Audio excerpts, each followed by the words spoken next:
Ako si Hazel, 26 years old, isang office staff sa isang kumpanya dito sa Cubao at isa sa inyong masusugid na tagapakinig. Adik na adik nga po ako pati ng aking mga kaopisina sa pakikinig sa inyong programa dahil sa magagandang kwento araw-araw na nag-iiwan ng aral at inspirasyon. Sumulat ako sa inyo para ako naman ang magbahagi ng aking kwento ng pag-ibig at tsaka ko na kapupulutan ito ng aral. Ako yung tipo ng babae na hindi ligawin. Siguradong dahil sa hindi ako binigyan ng kagandahan, pero ayos na din dahil binigyan naman ako ng lakas ng loob. Oo, lakas ng loob na magpakilala at magpapansin sa mga kalalakihang aking natitipuhan, lalo na kung gwapo. Dahil kung ayaw nila akong lapitan, pues ako ang gagawa ng paraan para mapalapit sa kanila. Oh, nakuha mo ba yung lalaki nasa coffee shop kahapon? Oo naman. Sabi ko sa'yo, huwag ka muna umalis eh. Ayan tuloy, hindi mo na-experience sa kagwapuhan na nakuha kong name at cellphone number niya. Talaga? Oo naman, no? Nag-selfie pa kami together. Grabe, ang bango-bango at ang gwapo niya. Sobra. Eto yung pictures namin, Bessie. Tingnan mo. Ayun o. Ay, Bessie, grabe ang yummy niya sobra. Yeah. Swerte mo naman. Siyempre naman, Bessie. Sobrang swerte ko talaga. Ikaw naman kasi, dapat talaga hindi ka na muna umalis. E di sana, pareho tayong nakatikim. Anong nakatikim ka dyan? Sira. Okay na sa akin yung nakita ko lang siya, no? Ikaw naman kasi Hazel bakit ba kasi hindi ka makontenta sa patingin-tingin na lang? Ano ka ba, Bessie? Sayang yung opportunity. Siyempre, andun na yung gwapo, di grab the opportunity para makipagkilala ka. Tsaka, wala namang mawawala, di ba? Wali mo, yun na pala si Mr. Right ng buhay ko. Di ba? Sa bagay, may point ka. Pero Bessie, minsan magpakadalagang Pilipina ka naman. Baka mamaya, yun pala yung mga tipon mga gwapo ngayon. Yung mahinin at saka yung pabebe. Nako, subo ko na yan. Baka tumanda pa akong dalaga kapag ginawa ko yan. Tsaka ang gusto ng mga lalaki ngayon yung wild and naughty na kagaya ko. Talaga? Bakit wala ka pa rin boyfriend? Wow ha, bakit ikaw meron? Pareho lang naman tayong single, haler. Oo na, pareho na. Ay, nga pala, Bessie. Nabalitaan mo na ba yung bago nating office mate na gwapo, ha? Sa pagkakaalam ko, ngayon yung first day niya. So, dating kawi tayo, ha? Okay, dating gawi. Unahan na lang tayo, ha? Oh, ayun na siya, Bessie. Padating na. This is it. Ay, Bessie, ang gwapo nga. Ang laki ng katawan at mukhang ang bango-bango niya. Ayun na, Bessie, good luck to us. Papalapit na siya. Hi, good morning ma'am. I'm Raf, bago po ako dito office staff. Hello. Hi, good morning din. I'm Hazel, single and ready to mingle. Raf, welcome to the company and welcome to my heart. Oy, wow ha. Hindi daw siya pabebe. Grabe ha. Welcome to my heart ka pa dyan. Ano ba, Bessie? Suporta naman. Thank you ma'am Hazel. I like your attitude. I like that. Anyway, you ma'am. Hi, Rafi. I'm Mean and you can call me mine. Welcome to the company and I'm sure magkakasundo tayo. Thank you. Nakakatuwa kayong dalawa. Grabe kabeso-beso ka pa. Parang ikinaganda mo yan. Ako, ingkit ka lang. By the way, Raf, gusto mo ilibot muna kita dito sa company para maipakilala kita dun sa iba nating ka-office mates if it's okay with you. Sure, no problem. Okay, tara Rafi. Bye, Hazel. Ako nang bahala kay Rafi, ha? Akala mo magpapatalo ako, ha? Humanda. Man! Rafi, help! Please! Nahihilo ako! Oh, Hazel, ma'am. Oh my gosh, Bessie! Teka. Tatawag lang ako ng medics. Nilo Rafi, ikaw ako. muna bahala kay Hazel, ha? I think I'm gonna die na. Ma'am, dadalhin na po kita sa klinik. No, Rafi, okay lang ako. Yakapin mo lang ako, please. Hanggang hindi pa nawawala ang pagkahilo ko. Okay ma'am, kayo po ang bahala.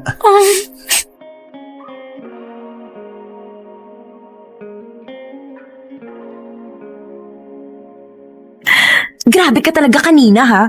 Napaniwala mo akong hilong-hilo ka. Best actress ka talaga, Bessie. Well, nasa dugo na namin yan.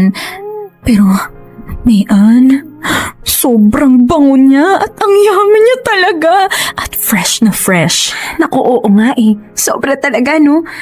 Tara na nga, Bessie. Sumakay na tayo ng jeep nang makauwi na tayo. Ay, Bessie! Look, yung papadating. Ang gwapo! Bagay na bagay sa kanya yung shades niya at yung t-shirt niya na bakat ng katawan. Ay, yung yummy! Naku, oo nga, Bessie. Ang hot talaga niya, no? OMG, papalapit na siya Ay, dito. oo nga, Bessie. Papalapit na siya. Okay lang ba yung makeup ko? Oo, okay na, okay na. Eh, yung sa akin. Okay na, okay, Bessie. Ayun na, papalapit na siya. Ay, sumakay na ng jeep eh.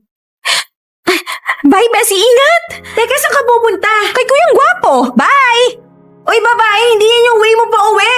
Bala ka nga. Bye! Mano, sandali lang po. Sasakay po ako. Sandali!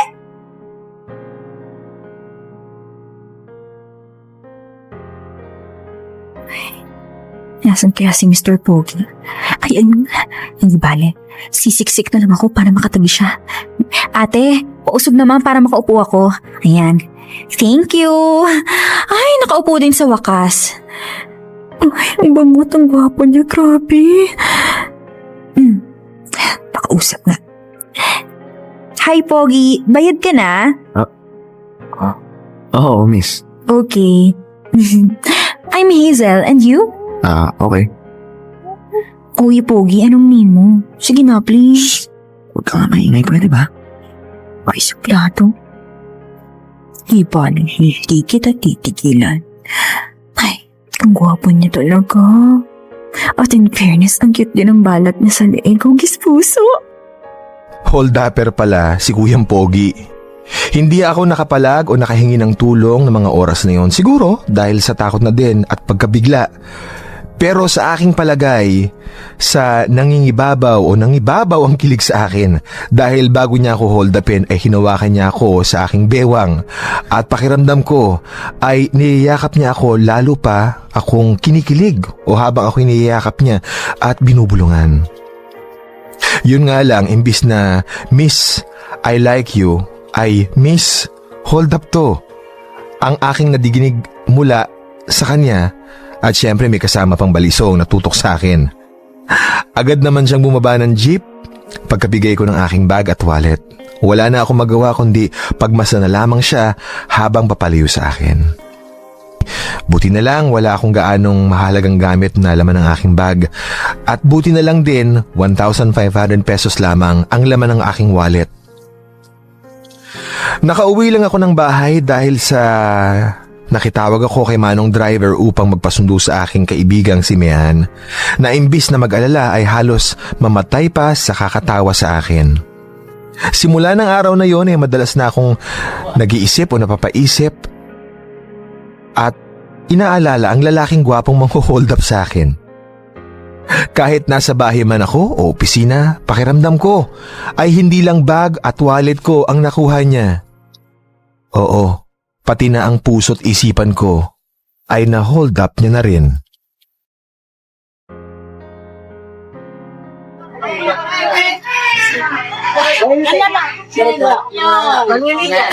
Okay na to. Wala na siguro ko nakalimutang bilhin.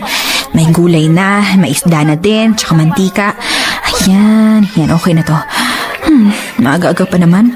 Teka, makapaglibot nga muna sa palengke. Baka sakaling may gwapo din dito. Miss, excuse me. Ay, sorry, Miss! sorry. Ano ba yung paharang-harang eh? Sungit naman. Pero ang hot niya. Yung pawis niya parang nangaakit. Ang ganda pa ng katawan niya. At may abs. In fairness, gwapo din siya. Teka, mapagmasdan nga muna siya dito at mamaya lalapitan ko. Ma'am, ayos na po. Nabuhat ko na lahat ng bigas. Okay, sige. Salamat, Iyo. Ito ang bayad ko sa'yo. Sige po, salamat. Ayan, pagkakataon ko nalapitan siya.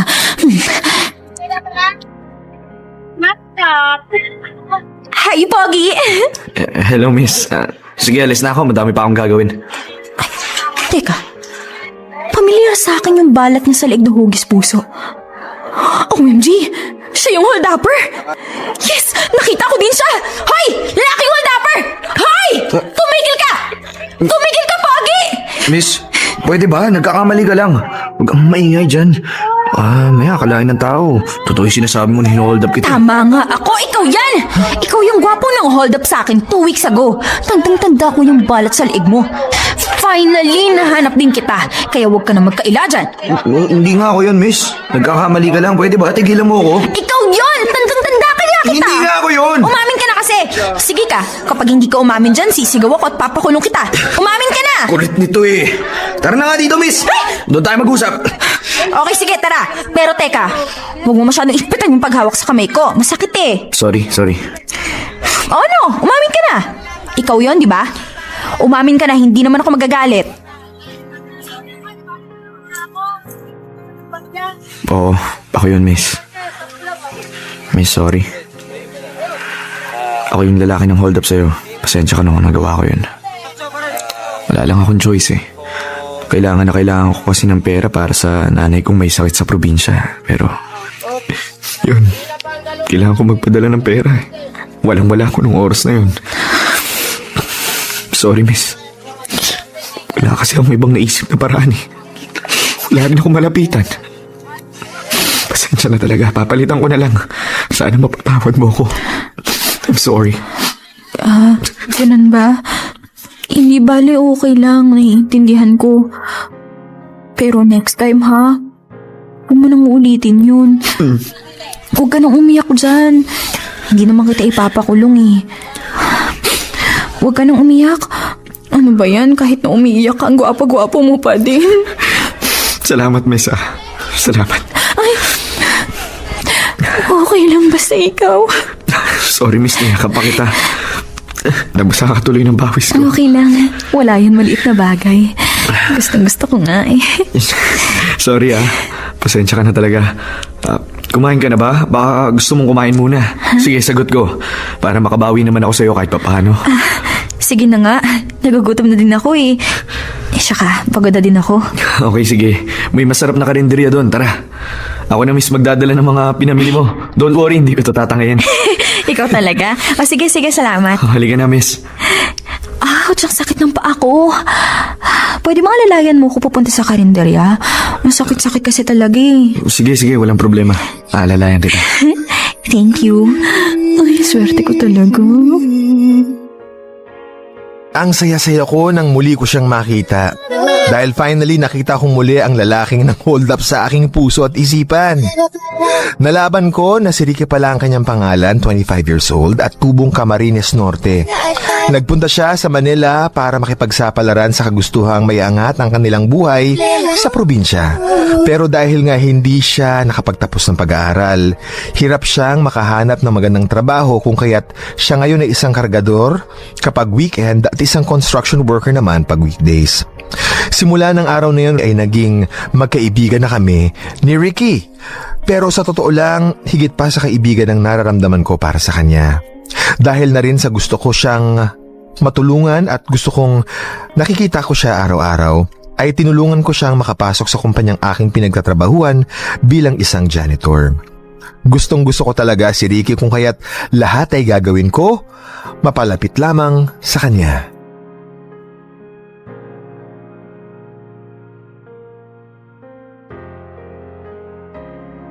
Ricky! Uy, Hazel. Ano ginagawa mo dito?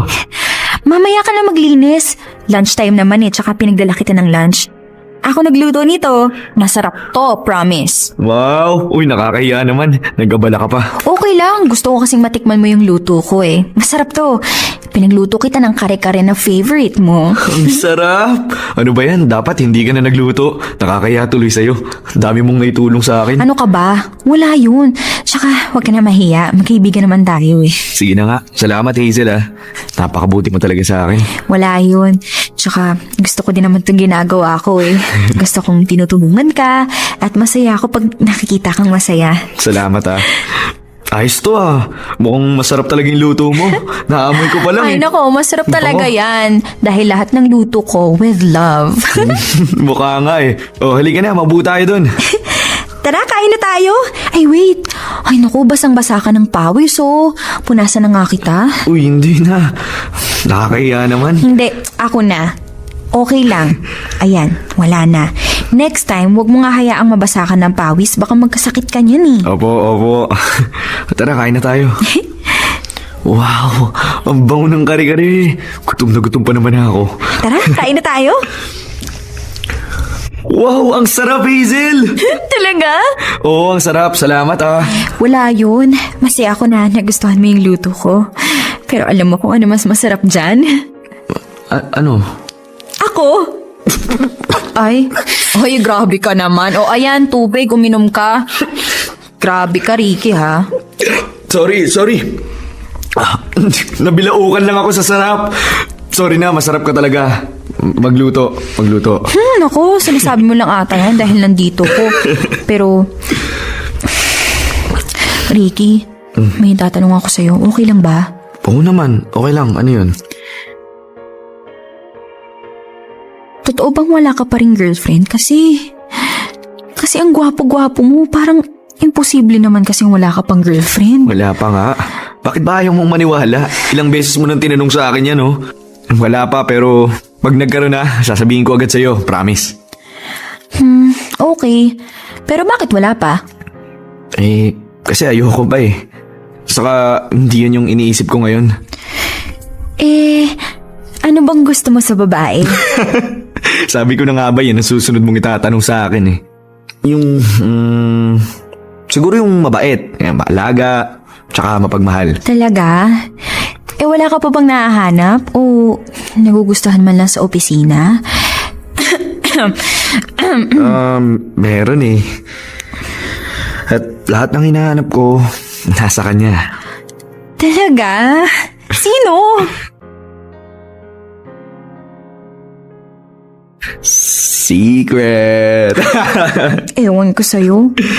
Teka, punta na ako sa office ha. Mamaya sabay na tayo ng merienda, okay? Yung likod mo, huwag mahiyaan magkapawis. Oo, salamat ha. Ang swerte-swerte ko talaga sa'yo. Sus, bolero. Teka, bakit mo ba ako tinitignan? Huwag mo ako titigan ng ganyan. Gwapo-gwapo mo eh. Baka hindi ako makapagpigil. Halikan kita dyan. Sige ka. Oo, sige na. Hindi na. Ang cute mo kasi. Ha?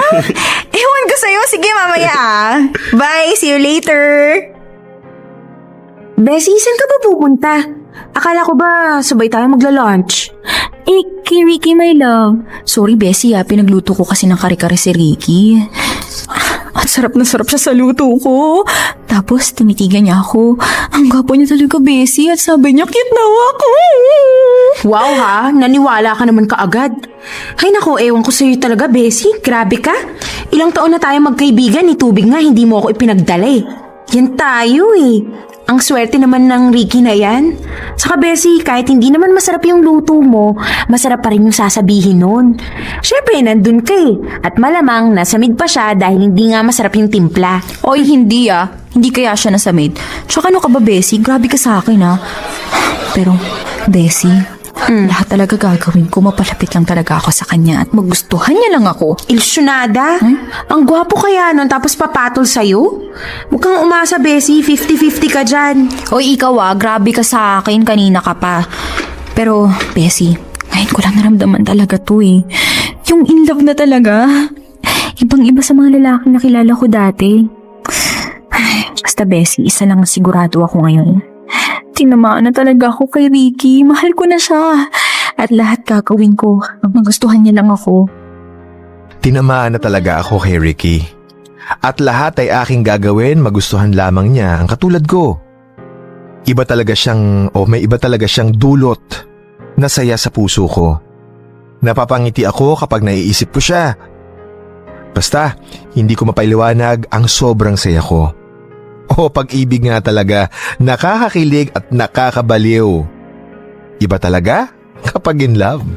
Lumipas nga ang 2 buwan at habang tumatagal, mas lalo ko pa ring minamahal si Ricky.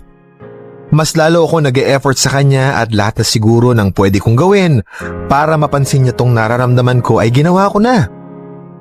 Para akong babaeng nanliligaw ng walang kasiguraduhan kung meron bang pag-asa o wala. Wala pa ding nangyari. Ang manhid-manhid niya sa mga kinikilos ko para sa kanya.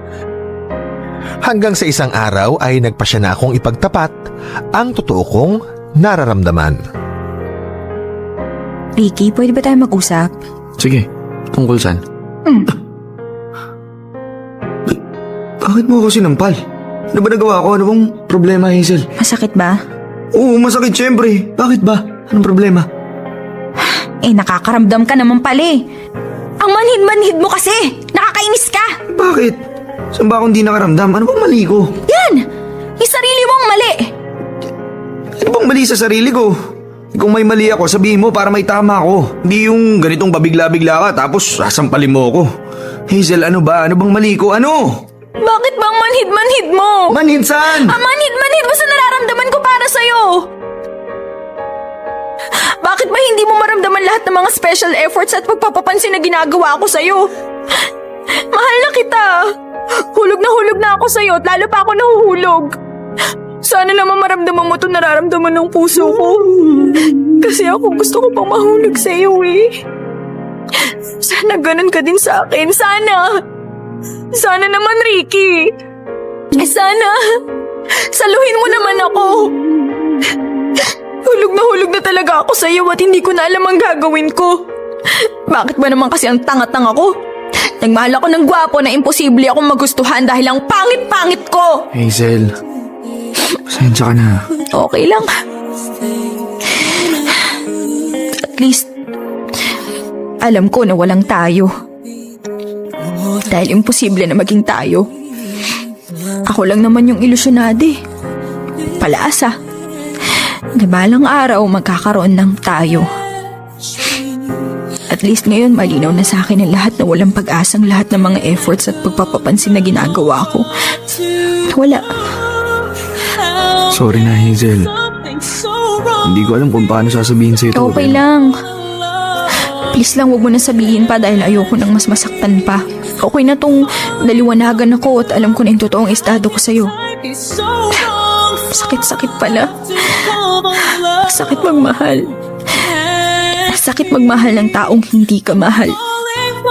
Ang sakit umasa. Ang sakit sobra. Hazel, please, pakinggan mo muna ako. Hindi ko gustong saktan ka. Sorry Ayoko nang makinig pa, Ricky. Alam ko naman at hindi mo na kailangan humingi ng tawad. Dahil ako nga tong may kasalanan. Nagmahal kasi ako ng taong hindi pala pwede. Ang sakit palang malaman na hindi ka kayang suklian ng taong mahal mo ng pagmamahal na ipinaparamdam mo sa kanya. Nakakalungkot, nakakaiyak at nakakabaliw pala kapag nasaktan. Ang hirap tanggapin pero kailangan.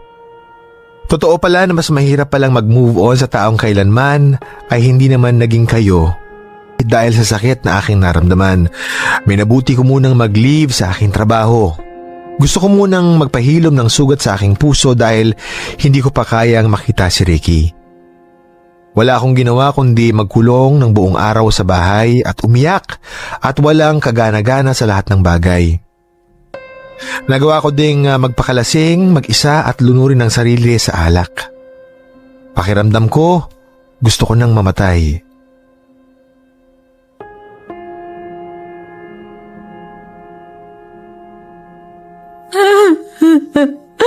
Ang sakit-sakit. Ricky, bakit ba kasi hindi mo ako nagustuhan? Dahil ba sa mukha ko? Ano? Pangit ako? Pangit! Oo, alam ko naman pangit ako eh. Pero nagmahal lang ako. Minahal kita. Bisit na buhay to. Bakit ba naman kasi hindi ako nagustuhan? Ano ba naman yan, Lord? Bakit naman kasi hindi mo ako pinaganda? Siguro kung maganda ako, hindi ako mag-e-effort sa mga lalaking yan.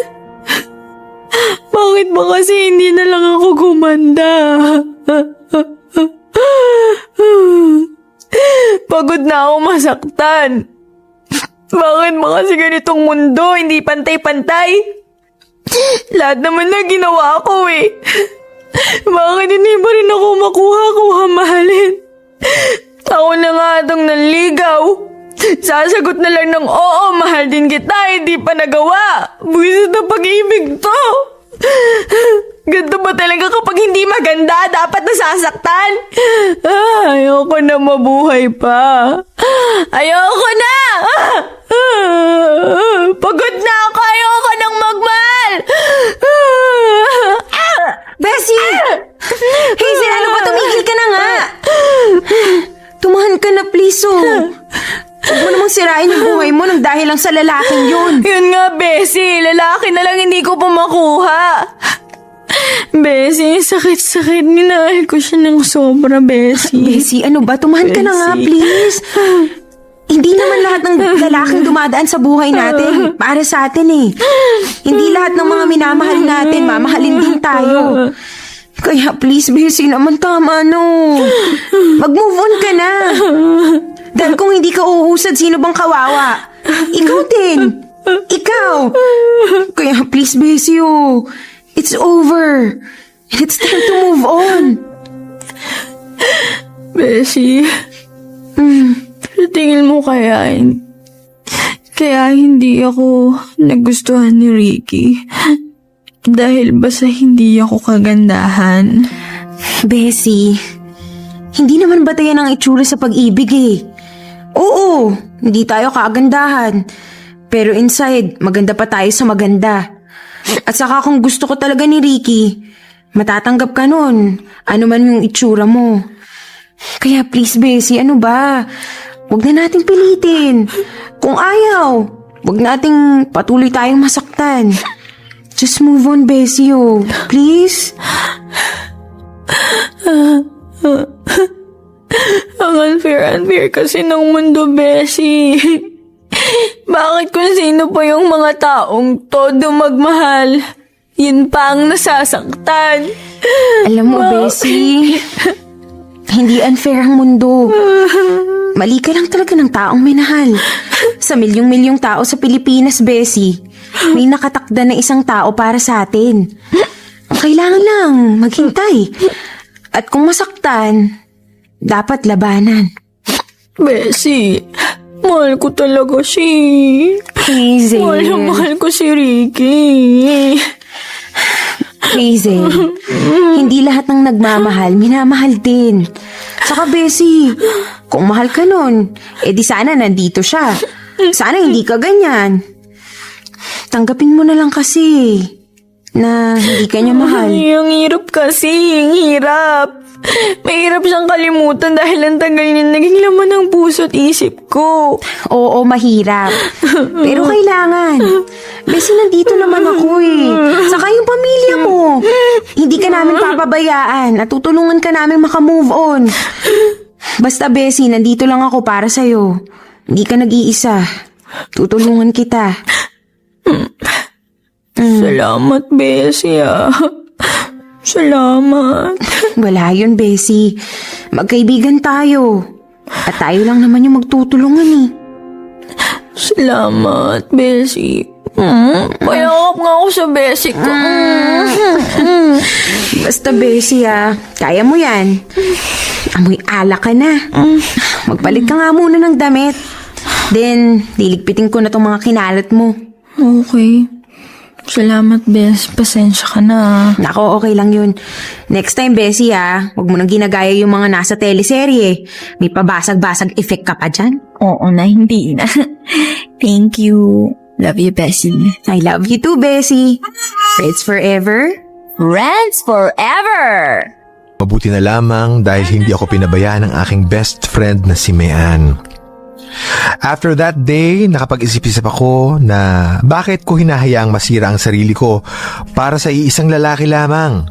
Bakit ako nagmumukmok sa iisang kwarto kung sa kabila ng hirap na pinagdaanan ko ay marami namang taong pwedeng magpasaya sa akin. In short, handa na akong mag-move on. Handa na akong bumangon mula sa sakit na nararamdaman ko. Kung kaya't nagpasya ako na bumalik na sa opisina. Pero habang nasa sasakyan ako ay paulit-ulit kong tinatanong ang sarili ko kung handa na ba talaga akong makita si Ricky. At ano ang gagawin ko kapag nakita ko na siya? Iiwasan ko ba siya? o muling makikipagkaibigan? Yan ang mga tanong na paulit-ulit na tumatakbo sa isipan ko. Good morning, ma'am. For you, ma'am. Ay, good morning din. Ay, ano to? Bakit may pabulaklak? Ano meron? Wala, ma'am.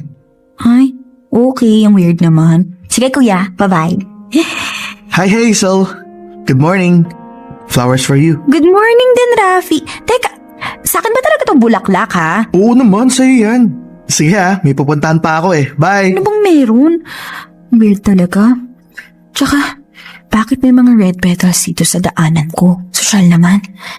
Hi, Bessie! Good morning! Bessie, anong meron?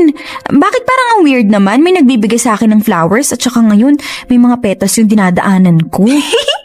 Nako, Bessie, pumasok ka na lang dun sa office para masagot yung mga tanong mo. Congrats, Bessie! Ha? Congrats for what? Anong meron? Nako, basta pumasok ka na lang dun nang masagot na yung mga katanungan mo. Okay, fine. Papasok na matapos na to. Sige, Bessie, pasok na ako Okay, Bessie, good luck! Ay, naku, ibang kutob ko dito Mapopromote ata ako. Ay, Ricky? Because of you, my life has changed. Thank you for the love and the joy you bring. Because of you. Ricky? Hazel, dahil sa'yo, nabago yung mundo ko. Ikaw yung dahilan kung nasan man ako ngayon. Ikaw yung ginawa kong inspirasyon para mas lalong magsipag at magsikap. Ikaw ang dahilan ng lahat ng ito. Eh, bakit mo ginagawa to? At bakit mo sinasabi lahat yan? Hazel, patawarin mo ako kung nasaktan kita at kung naduwag ako. Naduwag saan? Hazel, natandaan mo ba yung araw na sinabi mo sa akin na mahal mo ako?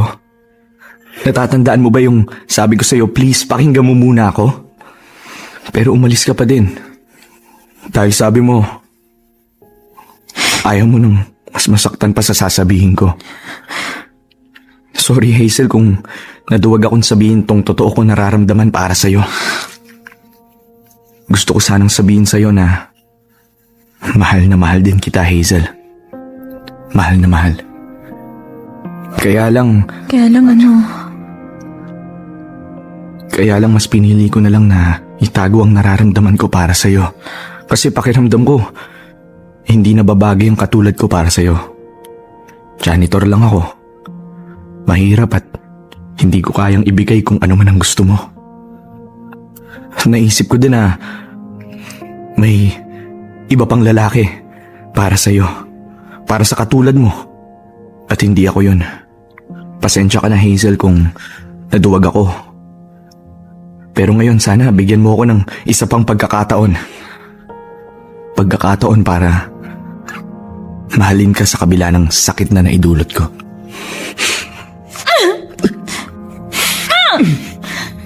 Sige lang, okay lang. Sampalin mo lang ako, Hazel. Kaya kong tanggapin lahat ng sampal. Mapatawad mo lang ako, Hazel. Alam mo, Ricky, hindi ko alam kung matutuwa ba ako sa mga sinabi mo na mahal mo din ako kasi alam mo, sobra akong naiinis sa'yo. Dahil dapat nun pa lang sinabi mo na yung nararamdaman mo. Dahil hindi naman mahalaga sa akin kung anong katayuan mo eh. Ang mahalaga yung nararamdaman natin. Patawarin mo ako, Hazel. Sorry talaga kung naisip ko yun. Pasensya na. Alam mo ba ang sakit-sakit ng ginawa mo sa akin? Para akong tanga kakaisip kung bakit hindi mo ako magustuhan. Dahil ba sa itsura ko? Dahil hindi ba ako kagandahan? O kung ano-ano pa? Sana noon palang sinabi mo na at sana hindi ako umiyak at nasaktan. Pasensya ka na, Hazel. Patawarin mo ako. Uy, ano Sorry ba? na. Huwag kang lumukod dyan. Tumayo ka na. Hindi. Hayaan mo akong gawin to, Hazel. Patawarin mo ako dahil sinaktan kita.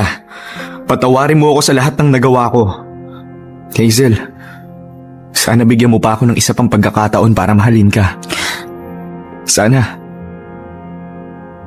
Hayaan mo akong patunayan sa'yo kung gaano kita kamahal. Pangako, araw-araw kitang mamahalin at haalagaan. Mamahalin kita ng buong puso. Hazel, mahal na mahal kita. Mahal na mahal kita. Alam mo, Nakakainis ka. Pinapaiyak mo ko. Kahit naman, ano pa yung nangyari, hindi naman nabawasan yung pagmamahal ko sa'yo eh. Kagaya ng sinabi ko sa'yo dati, mas lalo kong nahuhulog sa'yo. Mas lalo kitang minamahal kahit sabihin ko sa sarili ko na tama na. Wag na, masasaktan ka lang. Pero hindi ko kayang pigilin yung nilalaman ng puso ko eh. Ikaw pa rin yung tinitubok ng puso ko, Ricky. Mahal na mahal pa rin kita. Mahal na mahal kita. Salamat, Hazel. Salamat, mahal na mahal din kita, Hazel. Hazel, pwede bang maging tayo na? I-kiss mo muna ako. Oo naman. Kahit ilan yata eh, kahit saan pa. I love you, Ricky. I love you too, Hazel. Tayo na? Oo. Oo naman, no? Yay! Woo! Kami na! Ba, huwag kang maingay. Baka madinig pa nila tayo dito. Sorry. Yes! I love you, Hazel! Mahal na mahal kita! I love you, Ricky! Kami na, guys! Woo! Salamat! Finally, naging kami na din ni Ricky. Sobrang saya. At hindi ko ma-explain kung gaano pala kasarap ang feeling na ang dating gwapong lalaking hold-upper na aking pinandasya ngayon ay aking boyfriend na. Sadyang napakahiwaga talaga ng pag-ibig. Dahil hindi natin alam kung sino at kung sa papaanong paraan natin makikilala ang taong bibihag ng ating puso. Maaaring yung katabi mo pala ngayon sa jeep o di kaya yung taong nakasalubong mo sa kalsada. Basta, kung makikilala man natin ang taong yun at maramdaman natin na siya o siya na ang nilalaman ng ating puso, huwag na huwag nating sasayangin ang pagkakataon na magmahal at mahalin.